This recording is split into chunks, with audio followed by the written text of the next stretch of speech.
Hi, welcome to our Real Stories 2024. We are so excited to have you. We can't wait to share some incredible stories with you.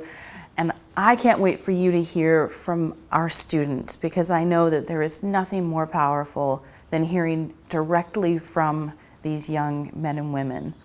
Next year, we celebrate 10 years at Film School Africa College, and we are so excited about it. We can't wait to celebrate and really enjoy with some very special events that we have planned. Thank you for joining us on this journey. Am I saying something? No. Oh. Just give like anything. A smile.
We may not know what the future holds, but we do know what it holds in our heart.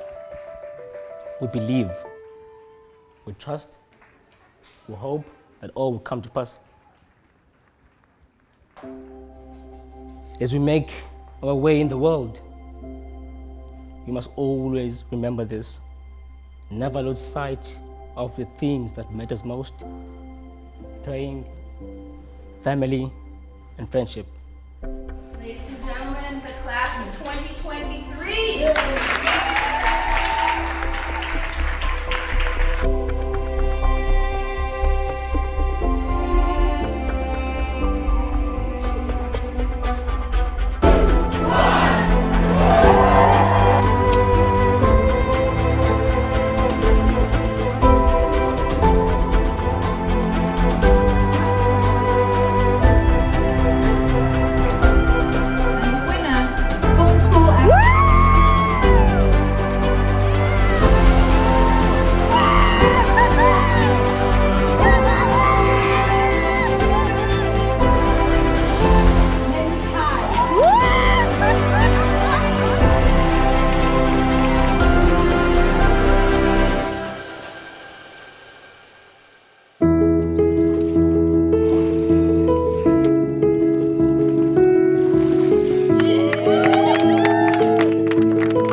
God. I feel like because God is here, that is already different. Besides the practical work, because I feel like other schools, they learn, and then practical work. But here you learn, do practical, learn, do practical. So you have knowledge of what you're actually learning about immediately. It's a place where I can pursue what I want, what I love, and still maintain the relationship that I have with the Lord. The spiritual journey, I think, help us more to survive. It's more like giving you tools to move smoothly. Because I think without the spiritual journey, it can be easy to fall, more especially in the entertainment industry. So we have chapel Monday, Wednesday, Sundays we go to church. When we are in the room with the girls, we speak about God, we pray. Like sometimes when things are not going accordingly, I think the first thing they do is like, okay girls, let's get around and pray. And I'm like, wow, I never experienced it like that. Believing in myself, things like that, I would say it's really a game changer, because with other schools, it's that thing of pay, come to school, do whatever you do, and then just leave. So here it's different because it's actually a place where they actually care about the students. At the beginning of the year, before I came to FSA, I wanted to grow spiritually.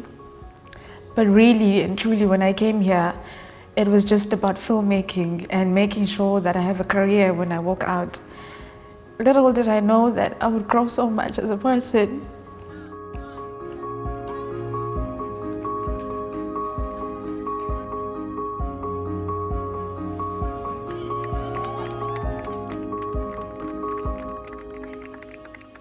I was a bit far away from God and I wanted to come back. You mentioned that we're going to be having baptism. I knew that if I take that step now, I don't want to go back again. When I was in bed, I started reflecting on the journey that I've had with God, and I realized that I know so much about Him. I know how many times He has saved me. So why wouldn't I want to walk with Him? Why would I want anything that doesn't have Him involved?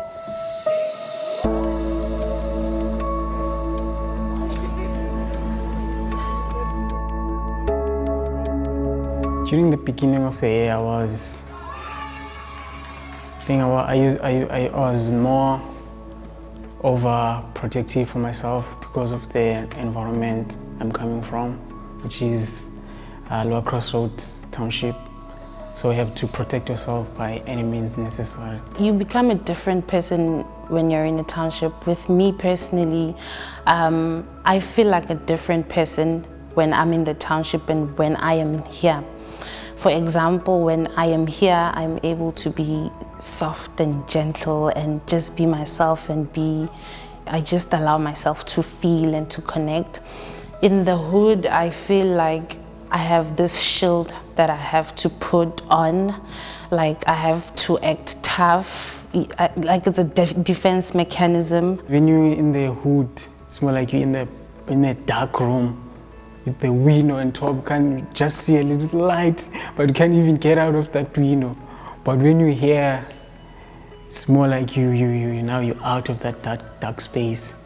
In an instant, you as an individual can have your whole future taken away from you. You can just be a 16-year-old given a backpack, go to the other side of town and deliver this backpack. But that backpack is full of drugs. And I've seen a few of my friends go to juvie just because he's a good kid who was told to take a bag, go to the other side of town, and you'll be given enough money to care for your mother for the month. I feel like I'm not really ready to go back, but I have to, because there will be more challenges at home. But also, I think I will be able to handle them now, because obviously my mind have grown, so I can able to execute some challenges. But I don't think I'm ready. I think it's too soon now to go home. Many of you will know that my brother-in-law, Mo Hostetler, recently passed away. It was a big loss for all of us, but one of the things about Mo that not everybody understood was that he grew up in a time in Liberia where there was a civil war, and he was a child of that civil war, and There's this great story that a friend of his told at his memorial service, where there were dozens of other Liberian young men and women who had been adopted out of Liberia during that time by families in the United States. And this guy told a story about how this group of young men and women, very just kids really, had walked all night, had been walking for days from one area to another looking for safety. And they came to this home that they would later live in, which was an orphanage. And the man who worked there came out and was giving each of these young kids a scoop of peanut butter. And this young man recounted the story because he was in the line to receive peanut butter. And the man who was handing out the peanut butter stopped him and said, "You've already had your scoop." And his take on it was that he and Mo looked similar, and Mo had already been through the line. And so when this man stopped him and said, "No, you've already had your peanut butter," Mo came back and said, "No, that was me. I've had my peanut butter, but he hasn't had yet." And the man said, "No, I recognize him. He's already had his." And so my brother took some of his peanut butter and shared his peanut butter with this other young man. Now, it's a wonderful story and it highlights some really incredible things about Mo. But what I find for myself is that I wish I identified with Mo in that moment. I think in reality, I actually identify with the man holding the peanut butter.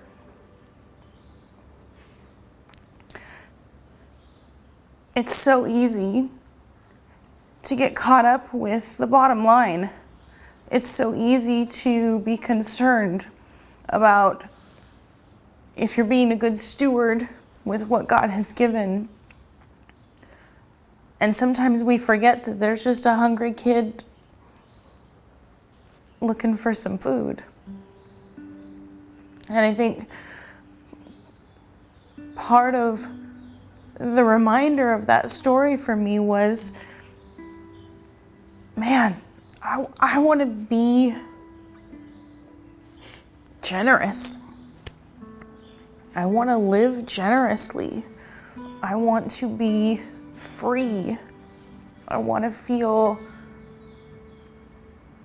like I have more than I need so that I can bless others with what I've been given. And